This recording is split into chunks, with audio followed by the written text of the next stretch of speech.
वे कौन से लोग हैं, उन आत्माओं के क्या लक्षण हैं जो स्वर्ग का सुख भोगने के बाद इस संसार में आते हैं। चाणक्य कहते हैं उनके शरीर में 4 लक्षण होते हैं, उनके जीवन में 4 बातें देखने को मिलती। स्वर्ग स्थितेनाम इह जीवलोके चत्वारि चिह्नानि बसन्ति देहे दाने प्रसंगो मधुरा च वाणी देवार्चनं ब्राह्मणतर्पणश्च।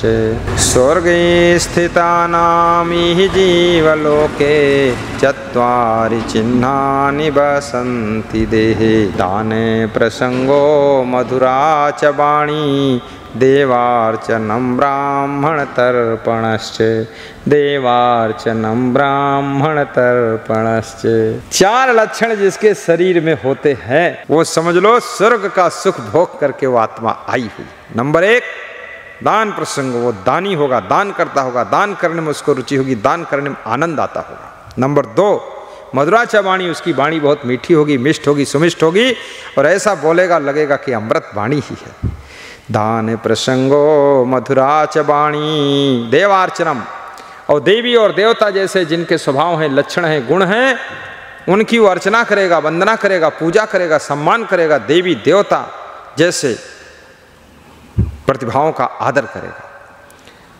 ब्राह्मण तर्पणश्चे, और जिसमें जीतेंद्रिया धर्म परा स्वाध्याय निरता सुजी काम क्रोधो बसो ये सितम देवा ब्राह्मणम विदु, जो जीतेंद्रिय है, धर्म प्राण है, स्वाध्याय में रत है, अंदर बाहर से पवित्र है और जीतेंद्रिया धर्म परा स्वाध्याय निरता सदा शुचि, काम क्रोध विनिर्मुक्ता, और जो काम क्रोध को जीत चुका है उसे ब्राह्मण कहते हैं। ये लक्षण जिस ब्राह्मण में है उसकी भोजन वस्त्र आदि से जो सेवा करता है वो समझो स्वर्ग का सुख भोग करके वो आत्मा आई है। और ये चारों कर्म करने से उसका ये जीवन भी स्वर्ग जैसा सुखद बन जाता है। स्वर्गी स्थितानाम इह जीवलोके चत्वारि चिह्नानि बसन्ति देहे दाने प्रसंगो मधुरा च वाणी देवार्चनं ब्राह्मण तर्पणश्च। वे कौन सी आत्माएं हैं जिनके जीवन में ये पता चल जाता है कि नरक का दुख भोग करके आई हैं, ये इस जीवन के पहले नरक में ही थी, नरक का कष्ट भोग रही थी। उनके लक्षण क्या होते हैं? चाणक्य कहते हैं उनमें 6 लक्षण होते हैं। कौन कौन? अत्यंत कोपः कटुका च वाणी दरिद्रता च स्वजने सुबैरम नीचे प्रसंगा कुलहीन सेवा चिन्हानि देहे नरकी स्थितानाम चिन्हानि देहे नरकी स्थितानाम। अत्यंत कोपः पहला लक्षण है। नरक भोग करके जो आत्माएं इस धरती पर आई हुई है शरीर धारण करके, उनकी पहली पहचान है वे अत्यंत क्रोधी होंगे, खाम खा क्रोध करेंगे, बिना ज़रूरत के गुस्सा में ही रहेंगे, छोटी छोटी बात में बहुत नाराज हो जाएंगे, सदा के लिए दुश्मनी मान लेंगे। अत्यंत कोपा कटुका जवाणी, और हमेशा अकारण कड़वी वाणी बोलते रहेंगे, कभी मधुर वाणी उनके मुख से नहीं निकलेगी, कभी खुश नहीं रहेंगे। दरिद्रता और दरिद्री स्वभाव के होंगे, उनके पास कुछ भी हो लेकिन वे कंजूसी बने रहेंगे, दूसरे की सेवा में कौड़ी नहीं लगा सकेंगे, ऐसा जिनका दरिद्री स्वभाव है। चौथा लक्षण, जो अपने लोगों से बैर मानेंगे, स्वजने सुवैरम, आत्मीय जनों से, अपने परिवार वालों से दुश्मनी मानेंगे, पड़ोसियों से बड़ी दोस्ती करेंगे। स्वजने सुवैरम, नीच प्रसंगा, और नीचों का साथ करेंगे, जिनके आचरण भ्रष्ट हैं, जो दारू पीते हैं, मांस मछली खाते हैं, जो लोग जुआ खेलते, ताश खेलते, उनसे दोस्ती करेंगे, उनकी संगत करेंगे, सत्संगी भाइयों बहनों से प्रेम नहीं करेंगे, सत्संगियों के साथ नहीं जुड़ेंगे, नीच कुल की सेवा करेंगे। चिन्हानि देहे नरके स्थितानाम, और जिनके नीच आचरण हैं, जो नीच कुल में पैदा हुए हैं, पीढ़ी दर पीढ़ी से जिनके घरों में भ्रष्टाचार, दुराचार, अनाचार, व्यभिचार सब फैला हुआ है, उनकी सेवा करने के लिए जाएंगे, लेकिन संत गुरु महान पुरुषों की सेवा नहीं करेंगे। तो समझ लो ये 6 लक्षण जिसमें मिल जाएं, वो आत्मा इस जन्म से पहले जन्म में नरक का दुख भोग रही थी, नरक में पड़ी सड़ रही थी और नरक भोग करके आई है, इसलिए अब वो जहाँ रहती है वहाँ भी नरक बनाती है, खूब क्रोध करके नरक तैयार कर देती है। अत्यंत कोपा कटुका च वाणी दरिद्रता चा स्वजने सुबैरम। बाबा, नीचे प्रसंगा कुलहीन सेवा चिन्हानि देहे नरकी स्थिता नाम। चिन्हानि देहे नरकी स्थिता नाम। उत्तम पुरुष कौन है, मध्यम पुरुष कौन है, अधम पुरुष कौन है? वाह वाह वाह, बहुत अच्छा प्रश्न है। अधमा धनम इच्छन्ति धनम मानम च मध्यमा उत्तमा मानम इच्छन्ति मानो ही महताम धनम। जो निकृष्ट लोग हैं, अधम लोग हैं, वे लोग अधम हैं जो केवल धन चाहते हैं। उनको धन मिलना चाहिए, उनका धर्म चाहे चला जाए, आचरण चला जाए, लेकिन धन चाहिए, वो अधम श्रेणी में है।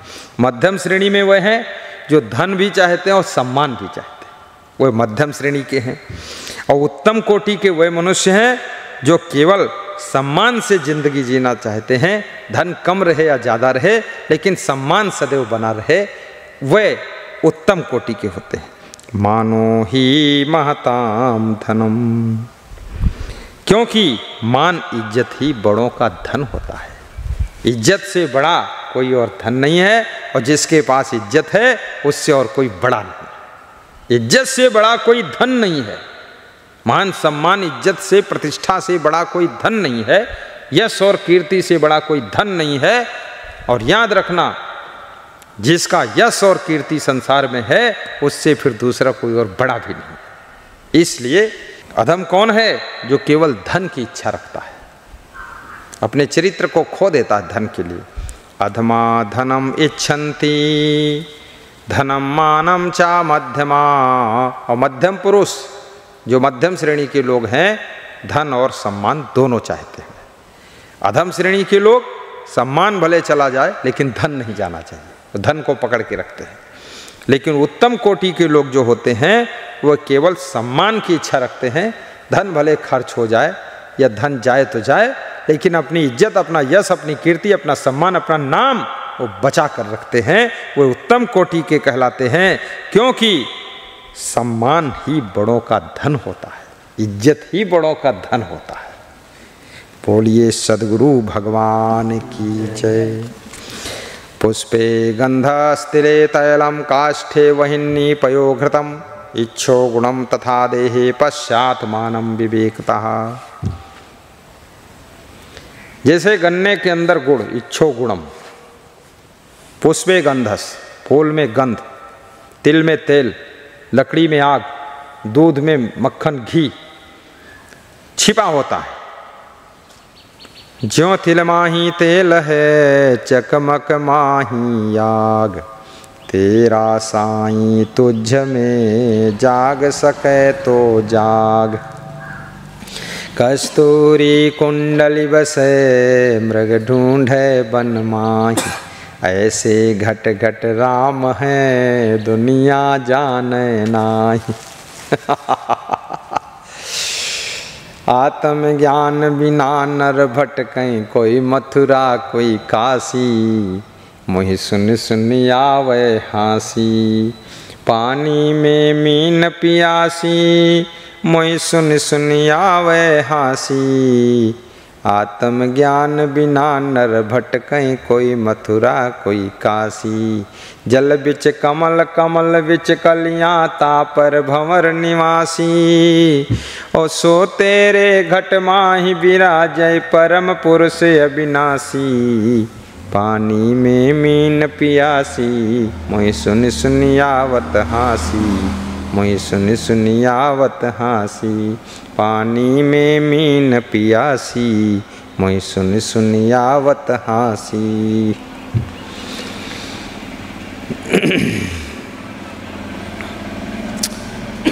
पुष्पे गंधस्तिले तैलम काष्ठे बहिन्नी पयोघृतम इच्छो गुणम तथा देहे पश्चात्मानं विवेकतः। जैसे पुष्प के अंदर गंध,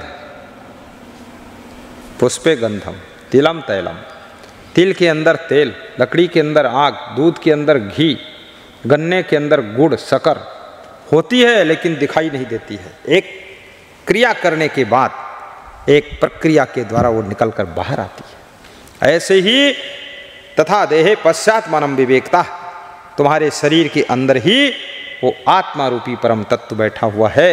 लेकिन वो कैसे दिखाई देता है? वो विवेक जब उदय हो जाता है, विवेक की दृष्टि से उसको समझा जा सकता है, विवेक के द्वारा उसको एहसास किया जाता है। तो विवेक कहाँ मिलेगा? बिनु सतसंग विवेक न होई, और बिनु विवेक सुखी नहीं कोई।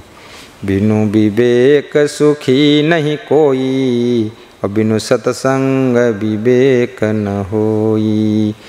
सतसंगत महिमा नहीं गोई, वाल्मीकि नारद घट योनी।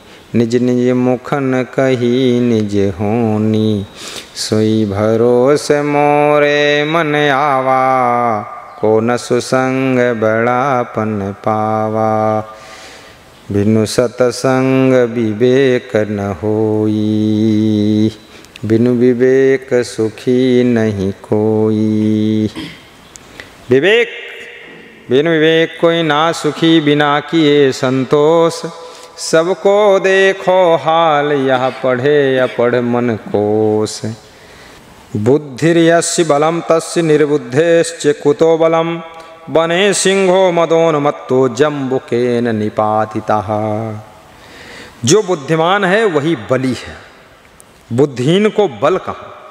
जैसे सबसे बड़ा सिंह मतवाला होने के कारण गीदड़ से मारा जाता है, गीदड़ उसको मार देता है, सिंह को कुएं में गिरा देता है जाकर के। इसलिए बुद्धिमान ही बलवान है। यस्य बुद्धिस्य तस्य बलम, जिसके बुद्धि है उसी के पास समझो बल है। मनुष्य के पास बुद्धि है इसलिए सिंह को भी कटघरे में बंद कर लेता है, चिड़ियों को पिंजड़े में बंद कर लेता है, शेर को भी मार देता है, हाथी को भी पकड़ लेता है, उसकी पीठ पर सवारी करता है, गधे से भी काम लेता है, घोड़े पर भी सवारी करता है, गाय से दूध निकाल लेता है, भैंस का दूध निकाल कर बेच लेता है, बकरी का दूध भी ले लेता है, फिर बकरी को भी खा जाता है। ये मनुष्य के पास बुद्धि है, ये बुद्धि से सबको कंट्रोल कर लेता है। लेकिन ये मनुष्य के पास विवेक नहीं है, इसलिए खुद को कंट्रोल नहीं कर पाता है। जिस दिन विवेक हो जाए और खुद को कंट्रोल कर ले तो इंसान इंसान नहीं है, फिर तो ये महान है, भगवान है। नर नहीं है, नारायण है, ये नारी नहीं नारायणी है। जिस दिन खुद को कंट्रोल कर लेगा, खुद को बस में कर लेगा, उस दिन नर नारायण नारी नारायणी बन जाएगी। मुझ में तुझ में बस फर्क यही, मैं नर हूँ तू नारायण है। गाओ बाबा। मुझ में तुझ में